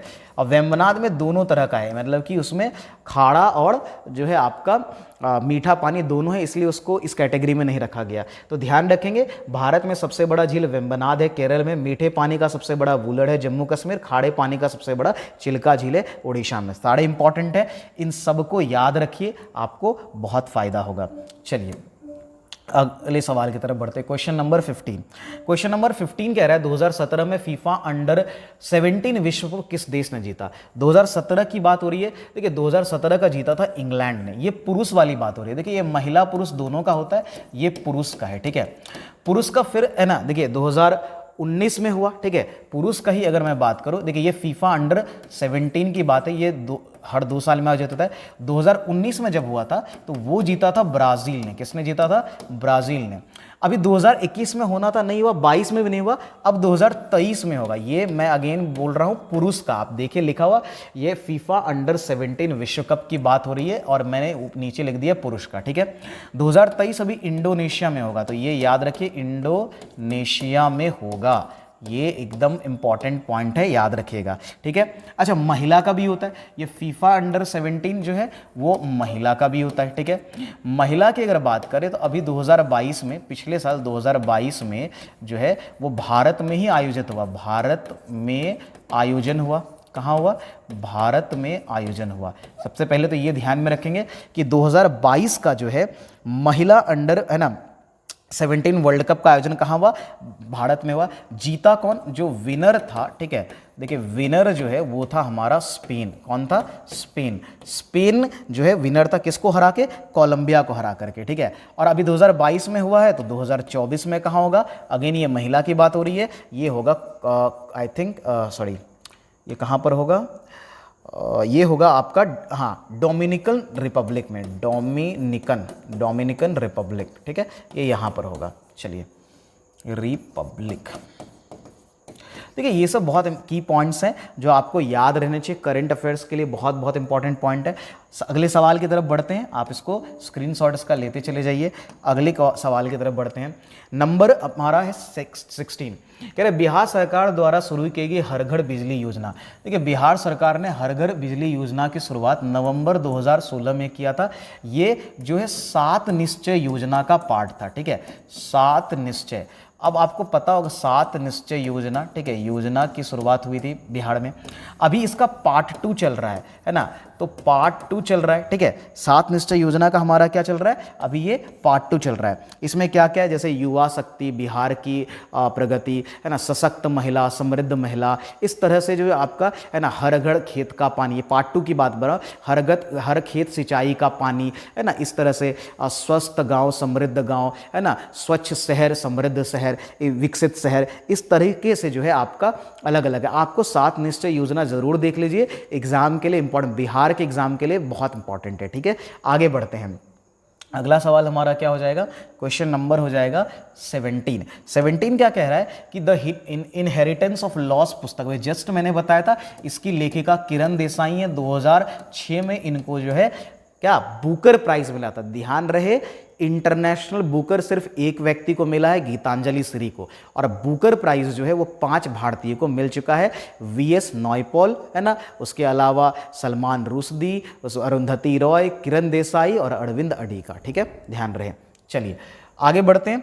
अच्छा, यहाँ पर जैसे झुंपा लहरी है, इनकी भी किताब, झुंपा लहरी का एक किताब है द नेमसेक, वो पूछा गया है, आप इनको ध्यान में रखेंगे। द नेमसेक जो किताब है ये इनकी एक इंपॉर्टेंट किताब है, ठीक है, आप इसको भी ध्यान में रख सकते हैं, है ना, द नेमसेक। चलिए आगे बढ़े, अगले प्रश्न की तरफ बढ़ते हैं। हमारा क्वेश्चन नंबर हो जाएगा अब 18, ठीक है, क्वेश्चन नंबर 18 की तरफ बढ़ते हैं। क्वेश्चन नंबर 18 क्या कह रहा है कि भारतीय संविधान का कौन सा अनुच्छेद धार्मिक मामलों के प्रबंधन की स्वतंत्रता से संबंधित है, यानी which article of the Indian constitution deals with freedom of manage religious affair. देखिए यहां ध्यान देना है, freedom of management of religious affair. अगर आपने संविधान पढ़ा है और आपने मौलिक अधिकार पढ़ा है तो हमारा जो ये एक इंपॉर्टेंट मौलिक अधिकार हो जाता है। जो आपका चौथा मौलिक अधिकार है वो धार्मिक स्वतंत्रता से संबंधित है। ये एक सेकंड मैं यहाँ पे ही लिख देता हूँ। ये सारे जो आर्टिकल यानी 25 से लेकर 28 ये चौथा हमारा फंडामेंटल राइट है और किससे संबंधित है, धार्मिक, ये सब धार्मिक स्वतंत्रता से, धार्मिक स्वतंत्रता से संबंधित है, ठीक है, संबंधित है। इसमें अलग अलग आर्टिकल में अलग अलग बात लिखी गई है। जैसे आर्टिकल 25 में ये हमें ये अधिकार देता है कि हम किसी भी धर्म को अपना सकते हैं, है ना, और उसको वर्शिप कर सकते हैं, है ना, उसका प्रचार कर सकते हैं। ये आर्टिकल जो है आपका 25 में है। और आर्टिकल 26 जो है वो आपको ये प्रबंधन की सुविधा देता है, यानी कि धार्मिक जो मामले हैं, जो रिलीजियस अफेयर्स हैं, उसके मैनेजमेंट का अधिकार जो है वो आपका आर्टिकल 26 में देता है। इसका आंसर क्या हो जाएगा, 26 हो जाएगा। तो आप याद रखेंगे आपका आंसर 26 होगा। देखिए ये डेप्थ में आपसे सवाल पूछ सकता है, इसलिए आपको सिविक्स अच्छे से पढ़ना होगा, ठीक है। मेरा जो प्रॉपर बैच शुरू होगा वो सिविक्स से ही शुरू होगा, क्योंकि सिविक्स में थोड़ा कम टॉपिक है, जल्दी इसको कवर किया जा सकता है। और देखिए जो लोग हड़बड़ बहुत ज़्यादा जल्दी में कि सर जल्दी सारे वीडियो डाल दीजिए, देखिए आपको भी, आप एक बार में सारा चीज़ याद नहीं कर सकते, आपको धीरे धीरे पढ़ना पड़ेगा, ठीक है। और ये कोई एक डिटेल तो नहीं है कि एक वीडियो में कंप्लीट कर दिया जाए, तो क्लास टाइम लगेगा। आपको 2-3 महीने आप मेरे साथ बढ़िया से पढ़िए, आपका हर एक सेक्शन अच्छे से कंप्लीट होगा, ये मेरा वादा है। अगले प्रश्न की तरफ बढ़ते हैं, ठीक है। क्वेश्चन नंबर हमारा हो जाएगा 19 क्या कह रहा है, एकीकृत विद्युत विकास योजना का मुख्य उद्देश्य क्या है, यानी इंटीग्रेटेड पावर डेवलपमेंट, ठीक है। इसका बहुत सिंपल सा उद्देश्य था कि 24 घंटे सप्ताह के 7 दिन 24 घंटे जो है वो बिजली इंश्योर करना जो है, ये था इंटीग्रेटेड पावर डेवलपमेंट स्कीम। और खाली बस आपको यहाँ याद रखना ये शुरू कब हुआ था, इसका अनाउंसमेंट 2014 में हुआ था, ये बस इंपॉर्टेंट है आपके लिए। अगले प्रश्न की तरफ बढ़ें, ठीक है। अगला सवाल हमारा क्या हो जाएगा, क्वेश्चन नंबर 20 कह रहा है बिहार में मुखिया अपना इस्तीफा किसको देता है। देखिए अगेन ये पंचायती राज टॉपिक है, सिविक्स का टॉपिक है, आपको अच्छे से आइडिया होगा तो आप बहुत आराम से मार लेंगे। वो है डिस्ट्रिक्ट पंचायत राज ऑफिसर, जिसको है ना DPRO बोलते हैं हम लोग, इसको क्या बोलते हैं शॉर्ट में, इनको DPRO बोलते हैं। तो वो इसको सौंपता है, ठीक है, याद रहेगा। अगर मुखिया को इस्तीफा देना है तो डिस्ट्रिक्ट पंचायत राज ऑफिसर को है ना देगा, ठीक है। आप लोग बताएंगे कि मुखिया का कार्यकाल कितने सालों का होता है, ये आप लोग कमेंट बॉक्स में बताएंगे। चलिए अगले प्रश्न की तरफ बढ़ते हैं। हमारा क्वेश्चन नंबर 21 जो है वो कह रहा है कि वर्ष 2017-18 में वैश्विक प्रतिस्पर्धात्मक सूचकांक यानी कि ग्लोबल कॉम्पिटिटिवनेस इंडेक्स जो है उसमें भारत का स्थान क्या था। देखिए ये जो वैश्विक प्रतिस्पर्धा सूचकांक है यानी ग्लोबल कॉम्पिटिटिवनेस इंडेक्स जो है, इसमें 2017-18 में जो स्थान था वो 40वां था, और इंटरेस्टिंगली 2023 का जो आप देखेंगे उसमें भी भारत का स्थान वहीं पर है ना। ये भी आपको ध्यान रखना है, 2023 में भी जो है भारत का स्थान उतना ही है। भारत का स्थान 22 में सुधरा था, ठीक है। अगर आप 22 में देखेंगे तो भारत का स्थान जो है वो 37वां था, 3 स्थान में सुधार हुआ था, लेकिन वापस हम लोग चले गए वहीं पर, ठीक है। अच्छा, टॉप में कौन कंट्रीज है 2023 की मैं बात करूं, है ना, जो टॉप कंट्रीज हैं, ठीक है, यानी कि ऊपर जो है टॉप में कंट्रीज हैं, उसमें सबसे ऊपर है डेनमार्क। तो आप कुछ इंडेक्स पूछा जाता है एग्जाम में, आप देख भी रहे हैं आप करंट अफेयर्स में, डेनमार्क है, फिर दूसरे नंबर पर आयरलैंड है, और तीसरे नंबर पर आपका कौन हो जाएगा, स्विट्जरलैंड। तो ध्यान में रखना है, तीसरे नंबर पर स्विट्जरलैंड है, स्विट्जरलैंड, ठीक है। ये सब आपको पॉइंट याद होने चाहिए। चलिए अगले प्रश्न की तरफ बढ़े। तो हमारा अगला प्रश्न क्या हो जाएगा, क्वेश्चन नंबर हो जाएगा हमारा, अच्छा इसको देता कौन है, अच्छा वो आप ये यहीं पे है, ठीक है। तो इसको देता है, सॉरी क्वेश्चन नंबर, ये इसमें एक चीज़ आप ध्यान बस रख लीजिए कि ये जो रिपोर्ट ये जो देता है ये IMD है ना, इंस्टीट्यूशन है ना, international institution for management and development जो है वो देता है, तो ये ध्यान रखना है। चलिए अब अगले प्रश्न की तरफ बढ़ते हैं। क्वेश्चन नंबर हमारा हो जाएगा 22, जल्दी से देखते हैं, ठीक है। क्वेश्चन नंबर 20 क्या है, द वाइट टाइगर के लेखक कौन है, मैं अभी ऑलरेडी बता दिया, ये कौन है, अरविंद अडिगा। इनको 2008 के लिए बुकर प्राइज मिला था, ठीक है। इस पर एक मूवी बन चुकी है द वाइट टाइगर, ठीक है। चलिए आगे बढ़ते हैं, फिल्म देखिए फिर आपको और समझ में आएगा। चलिए आगे बढ़ते हैं। क्वेश्चन नंबर 23, निम्नलिखित में से कौन दक्षिण बिहार में स्थित है। देखिए दक्षिण बिहार में वैसे तो यहाँ पर राजगीर और गया दोनों ही आपको देखने को मिल सकता है ना, लेकिन यहाँ पर आंसर आपका क्या हो जाएगा, राजगीर, मेनली यहाँ पर क्या हो जाएगा, राजगीर, ठीक है। चलिए अगले प्रश्न की तरफ बढ़ते हैं। हमारा अगला सवाल, बिहार का मैप आपको याद होना चाहिए, ठीक है। 24 नंबर सवाल को देखते हैं, तो कह रहा है कि भारतीय वन्यजीव संस्थान का, अभी जैसे मैंने कहा था ना थोड़ी देर पहले कि देखिए जितने भी संस्थान है वो सब इंपॉर्टेंट है। भारतीय वन्यजीव संस्थान जो है वो देहरादून में। यहाँ पर एक चीज़ याद रखें, यहाँ भारतीय पेट्रोलियम संस्थान भी है, भारतीय पेट्रोलियम है ना, पेट्रोलियम संस्थान भी है, तो ये भी इंपॉर्टेंट हो जाता है, पेट्रोलियम संस्थान भी है, ठीक है। चलिए अगले प्रश्न की तरफ, न्यू दिल्ली का मैंने ऑलरेडी आपको बता दिया है, तो वो सारे पॉइंट आपको ध्यान में रहने चाहिए।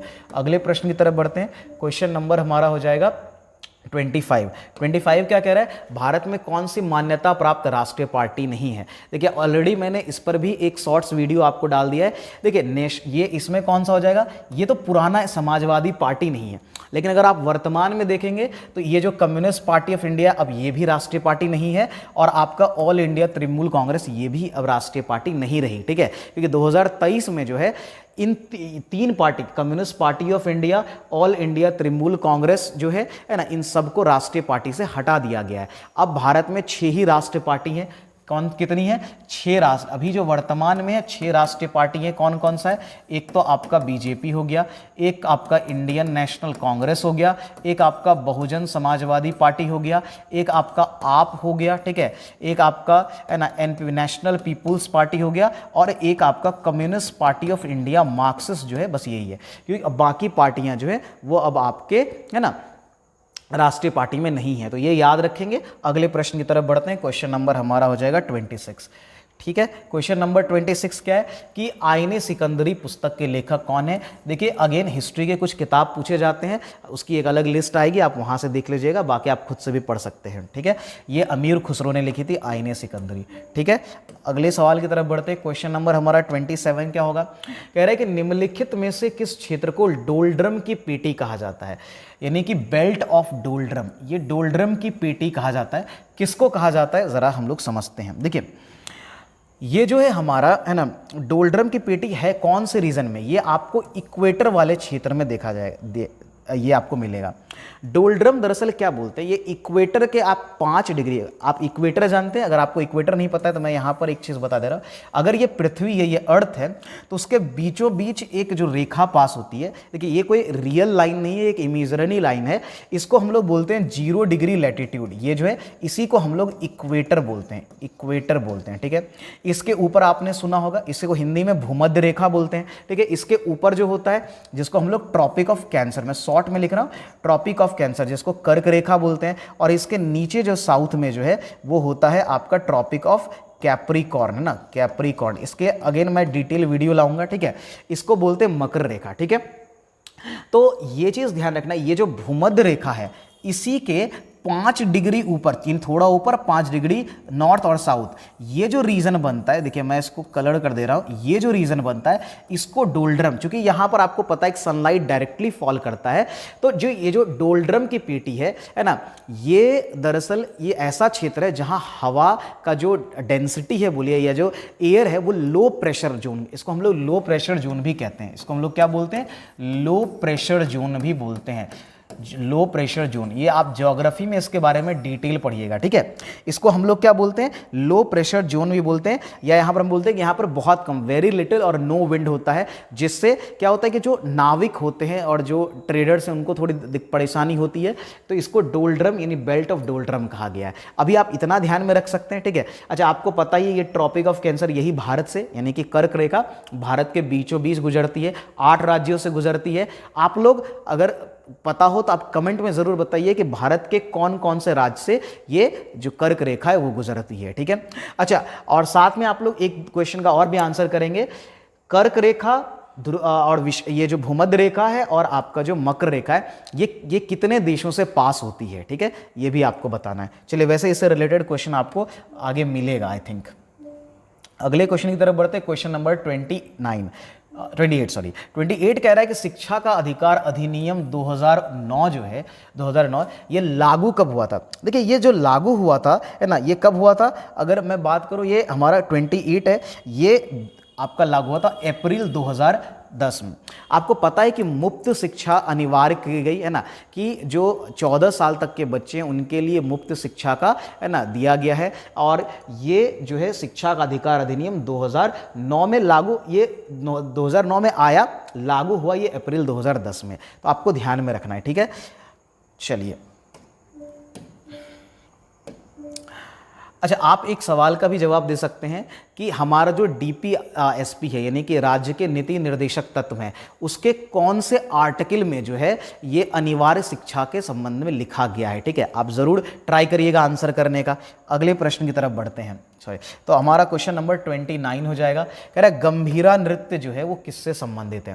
देखिए, गंभीरा नृत्य जो है बहुत प्रचलित नृत्य है, ये आपका एक धार्मिक नृत्य भी है, ये हमारा क्या है, ये धार्मिक नृत्य है, ठीक है, रिलीजियस डांस है, धार्मिक नृत्य है, फोक डांस है, कहाँ का है, वेस्ट बंगाल का, ठीक है, कहाँ का है, ये वेस्ट बंगाल का है। इसके ये भक्ति नृत्य बोलिए, धार्मिक नृत्य बोलिए। इसके अलावा अगर आप देखें वेस्ट बंगाल में कौन कौन से नृत्य प्रसिद्ध हैं, एक तो यहाँ पर छऊ है, आपने सुना होगा, कौन सा छऊ, मैंने कई बार बताया, यहाँ पर पुरुलिया छऊ, कौन सा छऊ है, पुरुलिया छऊ के है ना, पुरुलिया छऊ के 3 फॉर्म है, 3 स्टाइल है, उसमें से पुरुलिया छऊ जो है वो वेस्ट बंगाल का है। यहाँ पर एक कीर्तन भी होता है ना, ये भी बहुत प्रसिद्ध है, ठीक है। इसके अलावा यहाँ पर बाउल है, आप याद रख सकते हैं, बाउल है ना, ये भी किया जाता है। यहाँ पर आपका एक होता है ना, आई थिंक ढाली, ये भी नृत्य जो है ये यहाँ का लोक नृत्य है। ये सब आपको याद होने चाहिए, ठीक है। लोक नृत्य से संबंधित मैंने ऑलरेडी वीडियो अपलोड किए, आप जरूर उसको जाकर के देखिए, ठीक है, सारे रीसेंट वीडियोस हैं। क्वेश्चन नंबर 30 की तरफ बढ़ते हैं। क्वेश्चन नंबर 30 कह रहा है कि जेमू ग्लेशियर ये कहाँ पर है। देखिए, जेमू ग्लेशियर जो है ये सिक्किम वाले क्षेत्र में, ये जो जेमू ग्लेशियर है, ठीक है, इससे तीस्ता जो नदी है, आपने सुना होगा तीस्ता नदी, ठीक है, तीस्ता नदी जो ब्रह्मपुत्रा की एक है ना, सॉरी, तीस्ता नदी जो है ब्रह्मपुत्रा की एक ट्रिब्यूटरी है, सहायक नदी है, और बहुत इंपॉर्टेंट नदी भी है। इसमें पानी जो है वो इस जेमू ग्लेशियर से भी आता है, ठीक है, तो ध्यान में रहेगा। चलिए, अगले प्रश्न की तरफ बढ़ें। हमारा क्वेश्चन नंबर हो जाएगा 31। 31 क्या कह रहा है, ताड़पीन का तेल निकाला जाता है। तो ये बहुत बेसिक क्वेश्चन है, बायो में भी ज्योग्राफी में भी रहता है, ठीक है। ये है आपका एल्पाइन, ठीक है, ये सॉरी पाइन ट्रीज जो होता है उससे ये निकाला जाता है ना, आपको ध्यान में रहेगा। अगले प्रश्न की तरफ बढ़ें, ठीक है। हमारा क्वेश्चन नंबर 32 हो जाएगा। 32 क्या है कि ब्लॉक पर्वत है ना, ब्लॉक माउंटेन का उदाहरण कौन सा है, ठीक है। देखिए ब्लॉक पर्वत की अगर मैं बात करूं, ठीक है, तो जर्मनी में एक रीजन है ब्लैक फॉरेस्ट, काला जंगल, ब्लैक फॉरेस्ट, वो जो है वो ब्लॉक माउंटेन का उदाहरण है। तो ये ध्यान में रखेंगे, ये जो ब्लैक फॉरेस्ट है, ठीक है, ये ब्लॉक माउंटेन का एक उदाहरण है। तो ये आपको ध्यान में रखना है। चलिए अगले प्रश्न की तरफ बढ़ते हैं। हमारा अगला सवाल क्या हो जाएगा, क्वेश्चन नंबर हो जाएगा 33। देखिए 33 क्या कह रहा है, राष्ट्रीय हरित अधिकरण यानी कि नेशनल ग्रीन ट्रिब्यूनल, है ना, ये बहुत इंपॉर्टेंट क्वेश्चन हो जाता है। राष्ट्रीय हरित अधिकरण यानी कि नेशनल ग्रीन ट्रिब्यूनल जो है ये कब स्थापित किया गया था। देखिए नेशनल ग्रीन ट्रिब्यूनल की स्थापना जो है वो 2010 में हुई थी, 18 अक्टूबर को, ठीक है, 18 अक्टूबर को हो गई थी। नेशनल ग्रीन ट्रिब्यूनल क्या करता है, जो इन्वायरमेंट से संबंधित अगर कोई केस है, ठीक है, कोई केस है तो उसके लिए ये अलग से एक तरह से कोर्ट की तरह काम करता है और वो जल्दी उस मामले की सुनवाई करता है ना, आपको ये ध्यान में रखना है, ठीक है। तो नेशनल ग्रीन ट्रिब्यूनल जो है वो आपका इंपॉर्टेंट हो जाता है। ये किसके अंदर आता है, एक सवाल कभी यार ये भी पूछा गया, ये कौन से मंत्रालय के अंदर आता है, तो ये फिर भी आसान है बताना, कानून एवं न्याय मंत्रालय, लेकिन ये पूछा गया सवाल है, न्याय मंत्रालय के अंतर्गत आता है, ठीक है। चलिए आगे बढ़े। अच्छा इसके अलावा एक चीज़ यहाँ पर ध्यान रखना है, ये एक स्टैट्यूटरी बॉडी है, एक वैधानिक निकाय है, ठीक है। ये कई बार ये पूछ लिया जाता है, संवैधानिक नहीं है ये, मैं एक चीज़, ये आपका एक वैधानिक है ना, वैधानिक निकाय है, वैधानिक निकाय है, स्टैट्यूटरी बॉडी बोलते हैं इसको इंग्लिश में हम लोग। तो वो वैधानिक निकाय कई बार आपसे पूछ सकता है, ठीक है। और इसको पर्यावरण अदालत भी हम लोग बोलते हैं, जैसा मैंने कहा पर्यावरण से संबंधित मुद्दों को ये रिजॉल्व करता है, इसलिए इसको पर्यावरण अदालत भी कहते हैं। चलिए बहुत डिटेल हमने समझ लिया, ठीक है। अगले प्रश्न की तरफ बढ़ते हैं। क्वेश्चन नंबर हमारा हो जाएगा 34। कह रहा है कि महिला एकल बैडमिंटन चैंपियनशिप 2017 किसने जीता, या महिला एकल विंबलडन बोल रहा है। देखिए महिला एकल विंबलडन 2017 जो है वो जीता था गार्बिन मुगुरुजा, है ना, मुगुरुजा ने, ठीक है, मुगुरुजा ने। तो गार्बिन मुगुरुजा ने जीता था, लेकिन ये आपको याद नहीं रखने, आपको रखने होते रिसेंट, ठीक है, इस साल के। एक तो 2022 का एक पॉसिबिलिटी रहता है कि वो आपसे पूछ सकता है, लेकिन चूंकि ऑलरेडी 2023 में विनर आ गया है तो कम चांस है कि आपको 2022 का पूछेगा। देखिए 2023 में महिला एकल विंबलडन चैंपियनशिप जो है ये जीता है मार्गेटा वोड्रोसोवा, ठीक है, इसका नाम है मार्गेटा, इनका नाम क्या है, इनका नाम मार्गेटा, एक्चुअली मार्केटा है ना। एक बार ये आप नाम देख लीजिएगा, मार्गेटा या मार्केटा वोड्रोसोवा, है ना, वोड्रोसोवा, ठीक है, ये इनका नाम है, आई थिंक जहाँ तक मुझे याद है, ठीक है। और ये कहाँ की हैं, ये चेक गणराज्य की हैं, चेक गणराज्य की हैं, ठीक है, गणराज्य की हैं, ये याद रखिएगा, ठीक है, ये इंपॉर्टेंट है। अच्छा ये सबसे इंटरेस्टिंग विंबलडन जो इस बार हुआ था वो हुआ था कि कार्लोस अल्कराज ने पुरुष युगल का खिताब जीता, और जो बहुत यंग है ना, कार्लोस अल्कराज को आप देखेंगे तो आपको पता चलेगा कितना यंग है वो, ठीक है। तो इसको पुरुष में किसने जीता था, तो वो जीता है कार्लोस अल्कराज, है ना, कार्लोस अल्कराज ने, है ना, कार्लोस अल्कराज ने जीता है। तो ये आप ध्यान में रखेंगे, ये भी बहुत इंपॉर्टेंट है। इसका संबंध जो है स्पेन से है, कहाँ से है, इसका संबंध जो है वो स्पेन से है, तो ये आप ध्यान में रखेंगे। कई बार कंट्री भी पूछ दिया जाता है ना। और भी बहुत लोग, राफेल नडाल बहुत इंपॉर्टेंट है, ठीक है, नोवाक जोकोविच, उन्होंने बहुत सारे टूर्नामेंट इस साल जीते हैं, तो ये सब इंपॉर्टेंट है। इसके लिए मैं ऑलरेडी 2023 का करंट और इसका जो कुछ आपका बेसिक पार्ट है वो, उसके लिए मैं एक छोटा सा वीडियो आज ही आपको अपलोड कर दूंगा, ठीक है। तो आप स्टे ट्यून रहिए, लगे रहिए तैयारी में, जितना मेरे से बन पाएगा मैं आपके लिए लाता रहूँगा, ठीक है। चलिए क्वेश्चन नंबर 35 देखते हैं। बलवंत राय समिति की जो नियुक्ति है वो कब की गई थी। देखिए बलवंत राय मेहता समिति जो, इसकी नियुक्ति जनवरी 1957 में की गई थी। कब की गई थी, जनवरी 1957 में की गई थी। आपको पता है कि इसी समिति के सिफारिश पर जो है, इन्हीं के सिफारिश पर किसकी शुरुआत हुई थी, पंचायती राज संस्था, है ना, ये पंचायती राज संस्था, ठीक है, पंचायती राज संस्था की शुरुआत हुई, ठीक है।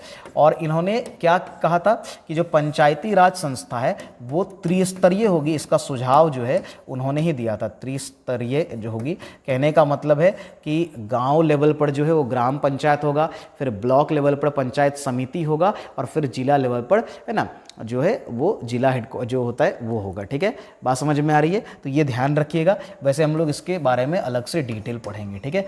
आगे बढ़ते हैं अगले सवाल की तरफ। क्वेश्चन नंबर हमारा हो जाएगा 36। 36 क्या कह रहा है? प्रकंद। प्रकंद को इंग्लिश में कहते हैं राइजोम, ठीक है। तो राइजोम जो है वो प्रकंद का उदाहरण है, ठीक है। राइजोम का उदाहरण इनमें से जो है वो कौन सा है, ठीक है। देखिए सबसे पहले आपको ये जानना होगा कि प्रकंद किसको कहा जाता है, ठीक है। प्रकंद हम लोग किसको बोलते हैं? देखिए प्रकंद ऐसे प्लांट होते हैं जिसके है ना तने है ना या उसके जो गांठ होता है वहां से जड़ निकलता है, ठीक है, उसको हम लोग बोलते हैं प्रकंद, ठीक है। तो ध्यान में क्या रखेंगे? प्रकंद जो एक प्रकार का है ना पौधे का तना है जो या तो मिट्टी की सतह पर भूमिगत है ना भूमिगत स्थित होता है, जिसमें नोड्स होते हैं और उससे रूट्स निकलता है, ठीक है। और इसका सबसे अच्छा उदाहरण यहाँ पर जो है, देखिए यहाँ पर जिंजर है, ठीक है, जिसको हम लोग क्या बोलते हैं? अदरक। अदरक ही सबसे बढ़िया इसका उदाहरण है, ठीक है। बाकी तो यहाँ नहीं होगा प्रकंद का उदाहरण, तो आप ध्यान में रखेंगे जिंजर जो है ये सबसे अच्छा उदाहरण है इसका। अगले प्रश्न की तरफ बढ़े, चलिए। अगला हमारा सवाल 37 होगा। भारत में कोयले का सबसे बड़ा उत्पादक राज्य कौन सा है? देखिए ये अलग अलग जब आप ईयर का डाटा देखेंगे जब आता है, जो रीसेंट डाटा है मैं उसका बता रहा हूँ, तो ये रीसेंट डाटा के अकॉर्डिंग जो है ये छत्तीसगढ़ है ना, और ये पुराने डाटा के अकॉर्डिंग छत्तीसगढ़ ही है। देखिए पहले नंबर पर कौन है? छत्तीसगढ़। दूसरे नंबर पर है उड़ीसा। मैं देखिए यहाँ पर कोयला प्रोडक्ट दो बात होती है, एक होता है कोयला उत्पादन और एक होता है कोयला रिजर्व के रूप में, ठीक है। कोयला उत्पादन की यहां बात हो रही है, तो पहले नंबर पर छत्तीसगढ़, दूसरे नंबर पर उड़ीसा, तीसरे नंबर पर आपका मध्य प्रदेश है, तीसरे नंबर पर मध्य प्रदेश और चौथे पर जो है आपका झारखंड है। ये रीसेंट रिपोर्ट की बात है, रीसेंट में भी ये 2020-21 का, थोड़ा इसका रिपोर्ट लेट आता है, 2020-21 का ये रिपोर्ट है, ठीक है। अच्छा अगर आपसे पूछे कि कोयला रिजर्व के बारे में बोले, यानी कि कोयला कहाँ सबसे ज्यादा है, रिजर्व है ना, तो कोयला रिजर्व में सबसे ऊपर है उड़ीसा, ठीक है। उड़ीसा में सबसे ज्यादा कोयला रिजर्व है। दूसरे नंबर पर कौन है? झारखंड यहाँ पर। तो ये भी आपको इस तरह से भी याद रखना, दूसरे नंबर पर झारखंड है, तीसरे नंबर पर आपका छत्तीसगढ़ है, ठीक है, छत्तीसगढ़ है, और चौथे नंबर पर आपका जो है वो मध्य प्रदेश, और पांचवें नंबर पर अगर आप याद रखना चाहें तो तेलंगाना है, ठीक है। ये सब आपको याद रखने हैं। अगले प्रश्न की तरफ बढ़ें, स्क्रीनशॉट आप ले लीजिएगा, ठीक है। अगले सवाल की तरफ बढ़ते हैं। क्वेश्चन नंबर हमारा हो जाएगा 38। कहता है मूलतः ये जो मूंगा द्वीप जिसको कोरल आइलैंड कहते हैं, इसमें से कौन सा है? तो कोरल, इसमें जो है ना बेरोनो आइलैंड है वो आपको याद रखना है, ये आपका एक कोरल आइलैंड है, ठीक है। इंडिया में कोरल आइलैंड में अगर देखें तो लक्षद्वीप प्रसिद्ध है, तो आप ध्यान में रखेंगे। भारत में अगर मूंगा द्वीप की बात करें तो ये लक्षद्वीप है, ठीक है। भारत में कोरल सबसे ज़्यादा कहाँ पर है? लक्षद्वीप में, ठीक है। और कोरल के लिए सबसे ज़्यादा फेमस कौन सा है? तो वो है आपका ऑस्ट्रेलिया, ठीक है। ऑस्ट्रेलिया जो है, ऑस्ट्रेलिया है ना ऑस्ट्रेलिया जो है वो आपका सबसे प्रसिद्ध है, ठीक है, ध्यान में रखेंगे। चलिए आगे बढ़ते हैं अगले प्रश्न की तरफ। तो हमारा अगला सवाल होगा क्वेश्चन नंबर 39 कह रहा है कि मिजोरम को एक राज्य के रूप में वो कब अस्तित्व में आया? देखिए यहाँ थोड़ा कन्फ्यूजन हो सकता है। जो एक संविधान संशोधन हुआ था जिसके थ्रू मिजोरम आया, वो संविधान संशोधन हुआ था 1986 में। कब हुआ था? 86 में हुआ था, ये आप ध्यान में रखेंगे। कौन सा संविधान हुआ था? 50वां संविधान संशोधन, 50वां संविधान संशोधन, ठीक है, संशोधन। ये संशोधन आया 1986 में, लेकिन अगर आप राज्य के रूप में इसका गठन बोलेंगे, ठीक है, तो ये आंसर आपका यहाँ पर ये होगा, ठीक है, ध्यान रखिएगा, आंसर आपका ये होगा, 1987 होगा। और ये 23वां राज्य के रूप में, ये जो हमारा आया था मिजोरम, ये 23वें राज्य के रूप में आया था, ठीक है। तो ये भी आपको ध्यान में रखना है, ये 23वें राज्य के रूप में बना था, ठीक है। अगले प्रश्न की तरफ बढ़े। अगला सवाल हमारा, तो देखिए एक्चुअली क्या होता है कि जितने भी स्टेट हैं, स्टेट रीऑर्गेनाइजेशन एक्ट या स्टेट का फॉर्मेशन कितने नंबर का है ये भी आपको याद रखना होता है। चलिए अगले प्रश्न की तरफ बढ़ते हैं। क्वेश्चन नंबर हमारा हो जाएगा 40। कह रहा है किस शहर को महलों का शहर कहा जाता है। ये पहले भी क्वेश्चन आ चुका है बिहार एसएससी में। किसको कहा जाता है? कोलकाता। तो देखो अलग अलग शहरों के जो उपनाम है वो इंपॉर्टेंट है, मैं पहले भी आपको कह चुका हूँ, वो आपको याद होने चाहिए। ठीक है, अगले प्रश्न की तरफ बढ़ते हैं। ठीक है, हमारा अगला सवाल क्या हो जाएगा? क्वेश्चन नंबर हो जाएगा 41। 41 क्या कह रहा है? कह रहा है कि राष्ट्रीय ग्रामीण आजीविका मिशन, इसकी शुरुआत कहाँ से हुई थी? देखिए राष्ट्रीय ग्रामीण आजीविका यानी कि नेशनल रूरल लाइवलीहुड मिशन जो है ये कहाँ से लॉन्च हुआ था? देखिए पहले ये लॉन्च कब हुआ था ये भी ध्यान में रखना है। तो ये हुआ था आप देखें तो 2011 से। कब से हुआ था और कहाँ से ये लॉन्च हुआ था? ये हुआ था बांसवाड़ा राजस्थान से। कहाँ से हुआ था? बांसवाड़ा राजस्थान से हुआ था और ये 2011 से लॉन्च हुआ था। 2011 में लॉन्च हुआ था, तो ध्यान में रखेंगे, इंपॉर्टेंट क्वेश्चन है। ठीक है, चलिए आगे बढ़ते हैं। इसको सोनिया गांधी ने लॉन्च किया था, आप ये भी ध्यान में रखेंगे, पर वो इतना इंपॉर्टेंट नहीं है।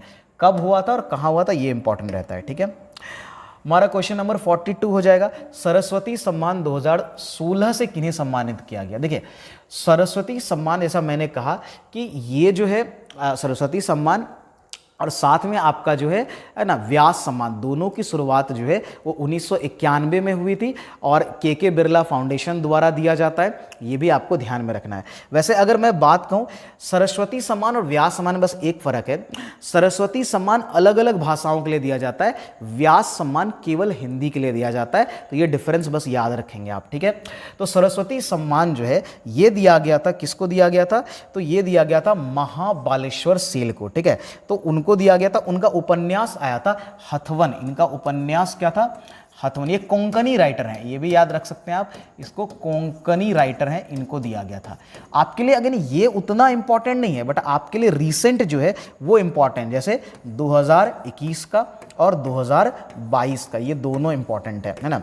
मैं पहले 22 का आपको बता देता हूं क्योंकि ज़्यादा इंपॉर्टेंट है। ये दिया गया है शिव शंकरी को। किनको दिया हुआ है? शिव शंकरी को दिया गया है। ठीक है, तो आप इनका नाम ध्यान में रखेंगे। और इनकी जो एक रचना थी वो थी सूर्यवंशम। सूर्यवंशम इसके लिए इनको दिया गया था। सूर्यवंशम फिल्म में बहुत फेमस है। और इनको कौन सी भाषा के लिए दिया गया था ये भी याद रख सकते हैं, तमिल इंपॉर्टेंट है। 2021 का दिया गया था रामदरस मिश्र को। ठीक है, किनको दिया गया था? रामदरस मिश्र, है ना, दरस मिश्र को। ठीक है, और इनको किसके लिए दिया गया था? इनका एक नॉवेल था मैं तो यहाँ हूँ, है ना, मैं तो यहाँ हूँ, बिल्कुल मैं तो यहाँ ही हूँ, है ना। ठीक है, और ये इनको दिया गया था हिंदी के लिए। किसके लिए दिया गया था? तो ये इन्होंने हिंदी जो है इसके लिए दिया गया था। तो ये सब आपके लिए इंपॉर्टेंट हो जाता है 2021 और 22 का। यहाँ पॉइंट मैंने कहा है सरस्वती सम्मान जो है वो अलग अलग भाषाओं के लिए दिया जाता है, व्यास सम्मान केवल हिंदी भाषा में दिया जाता है। बाकी के बिरला फाउंडेशन देती है 1991 से ये दिया जा रहा है। अच्छा, अगर आपसे पूछ ले पहला, वहाँ तो रामविलास शर्मा थे। सरस्वती सम्मान जो है पहला किनको दिया गया था अगर आपसे पूछ ले तो बहुत फेमस राइटर हैं हरिवंश राय बच्चन, यानी हरिवंश राय बच्चन जो है उनको दिया गया था। ठीक है, तो ये भी आप इनको ध्यान में रखेंगे, किनको दिया गया था? हरिवंश राय बच्चन को। ठीक है, अगले प्रश्न की तरफ बढ़े। ठीक है, अगला सवाल क्वेश्चन नंबर हमारा हो जाएगा, कितना हो जाएगा?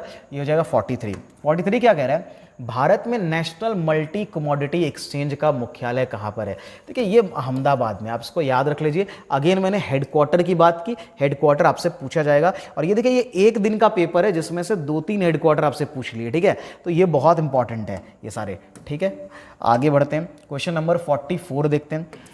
44 कह रहा है कुतुब मीनार का निर्माण किसके द्वारा पूरा किया गया था? देखिए क्वेश्चन ध्यान दीजिए, शुरुआत किसने की थी और पूरा किसने? देखिए कुतुबुद्दीन ऐबक ने इसकी शुरुआत की थी। ठीक है, लेकिन ये बना नहीं पाए, इन्होंने एक ही महल बनाया था। ठीक है, फिर इल्तुतमिश ने इसको कंप्लीट किया। किसने किया? तो यहाँ पूरा किया इल्तुतमिश ने। ठीक है, ध्यान रखेंगे। लेकिन है ना एक बारिश और बिजली के कारण जो ये इसका जो ऊपरी जो 4th फ्लोर था वो डिस्ट्रॉय हो गया था। इसको बाद में पूरा किया था, जो अंतिम इसको फाइनल टच दिया था वो दिया था फिरोज शाह तुगलक ने। ठीक है, तो ये भी इनका भी नाम इसमें आ जाता है, फिरोज शाह तुगलक। ठीक है, ये सारे तुगलक, एक सेकेंड, तुगलक जब हिस्ट्री पढ़ेंगे तो वहां पर भी देखेंगे कुतुबुद्दीन में शुरुआत की, इल्तुतमिश इसी के दामाद थे, उन्होंने पूरा किया 4th फ्लोर तक, लेकिन वो डिस्ट्रॉय हो गया था। तो बाद में जो अंतिम महल है, यानी कि अंतिम अभी जो आप देख रहे हैं जो अंतिम महल है या अंतिम फ्लोर बोलिए, है ना, अंतिम फ्लोर जो है वो इसने ऐड करवाया था। ठीक है, आगे बढ़ें अगले प्रश्न की तरफ। क्वेश्चन नंबर हमारा हो जाएगा, ये हो जाएगा 45। क्या कह रहा है, बिहार में पंचायत समिति के निर्वाचित सदस्य ने अपना इस्तीफा किसे सौंपना है, मतलब वो किसे सौंपेंगे। देखिए वो जो है ये देंगे किसको, तो वो देंगे, है ना, तो अगर उनको अपना इस्तीफा सौंपना है, ठीक है, तो वो किसको सौंपेंगे, पंचायत समिति का जो प्रधान है, यानी कि हेड ऑफ पंचायत समिति। अब आप बताएंगे कि हेड ऑफ पंचायत समिति कौन होता है, यानी पंचायत समिति का प्रधान कौन होता है, किसे कहते हैं। ठीक है, चलिए अगले प्रश्न की तरफ बढ़ें। ठीक है, पंचायती राज से बहुत क्वेश्चन रहता है, बहुत इंपॉर्टेंट टॉपिक है। चलिए अगला सवाल है, चाय की पत्तियों का उपयोग किसके उपचार में किया जाता है। देखिए चाय की पत्ती, the leaves of tea are used to treat, ये आपका जीवाणु यानी बैक्टीरिया को ट्रीट करने के लिए किया जाता है। किसको ट्रीट करने के लिए, बैक्टीरिया को, जीवाणु को। तो आप इसको ध्यान में रखेंगे। अगले प्रश्न की तरफ बढ़ते हैं हमारा। देखिए मैं डिटेल अभी नहीं बता रहा हूँ इस सन का, क्योंकि इसको हम लोग साइंस के टॉपिक को अलग से और डिटेल में पढ़ेंगे। ठीक है, और ऑलरेडी ये क्लास बहुत लंबा हो जाता है। ठीक है, कश्यप मतंग ने भारत में बौद्ध धर्म किस वर्तमान क्षेत्र से लाया था। ठीक है, वो कहाँ से लेकर के आए थे, देखिए वो लेके आए थे चाइना से। वो ऐसे भी ये आंसर करना बहुत आसान है, बुद्धिज़्म से संबंधित है। चलिए अगले प्रश्न की तरफ बढ़ते हैं। हमारा क्वेश्चन नंबर हो जाएगा 48 का, बिहार में सेवा का अधिकार अधिनियम जो है ये कब लागू किया गया। बिहार में सेवा का अधिकार अधिनियम जो है ये जुलाई 25 2011 है ना, 25 जुलाई 2011 को ये लागू किया गया था। और ध्यान रखना ये लागू करने वाला दूसरा था, बिहार जो है वो दूसरा राज्य था लागू करने वाला। तो पहला राज्य कौन सा था आपसे पूछ सकता है, तो पहला राज्य जो है, पहला है ना, वो था मध्य प्रदेश। पहला कौन सा था, मध्य प्रदेश जो है, जिसने 2000 है ना 10 में ही लागू कर लिया था इसको। यानी कि सेवा का अधिकार अधिनियम जो है वो 2010 में मध्य प्रदेश में पहली बार लागू हुआ। और आपसे पूछेगा दूसरा राज्य, तो वो कौन सा हो जाएगा, वो बिहार हो जाएगा। ठीक है, अगले प्रश्न की तरफ बढ़ें। चलिए क्वेश्चन नंबर हमारा 49 कह रहा है कि लाल किला किसके शासनकाल में बनाया गया था। अब ये तो पूछने वाली बात ही नहीं है, शाहजहां। ठीक है, आगे बढ़े। ठीक है, अच्छा कब बनाया गया था, अगर आपसे ये पूछ ले तो 1648 में। ठीक है, तो लाल किला जो है वो 1648 में बनाया गया था। अगले पर शाहजहां के द्वारा बहुत सारे बिल्डिंग्स जो है वो बनाए गए, आपको वो याद रखने चाहिए। ठीक है, चलिए आप एक चीज बता सकते हैं, कमेंट में आप लोग बताइए कि शाहजहां के द्वारा कौन से मस्जिद का निर्माण कराया गया था। ठीक है, अगले प्रश्न की तरफ बढ़ते हैं। भारत के किस गवर्नर जनरल ने विलय के सिद्धांत यानी प्रिंसिपल ऑफ मर्जर, देखिए इन्हीं का जो एक कॉन्सेप्ट था जिसको हम लोग कहते थे डॉक्ट्राइन ऑफ लैप्स, है ना, इसको हम लोग क्या बोलते थे, डॉक्ट्राइन है ना, डॉक्ट्राइन ऑफ लैप्सेस है ना, लैप्सेस। ठीक है, तो ये किसका है, आपने नाम आपको अब पता ही चल गया होगा, लॉर्ड डलहौजी, जो 1848 से 1856 तक गवर्नर थे। ठीक है, उसी के समय ये डॉक्ट्राइन ऑफ लैप्स आया था। झांसी, अवध, इन सब को आपको पता है कि विलय कर लिया गया था इसी डॉक्ट्राइन ऑफ लैप्स के कॉन्सेप्ट से। ठीक है, तो ये ध्यान में रखेंगे। ठीक है, अगले प्रश्न की तरफ बढ़ें। लॉर्ड डलहौजी देखिए बहुत चीज़ों के लिए इंपॉर्टेंट है, रेलवे की शुरुआत इन्हीं के टाइम में हुई थी और भी कई सारी चीज़ें इन्होंने स्टार्ट करी थी। ठीक है, इंपॉर्टेंट है। अब हमारा 51 है।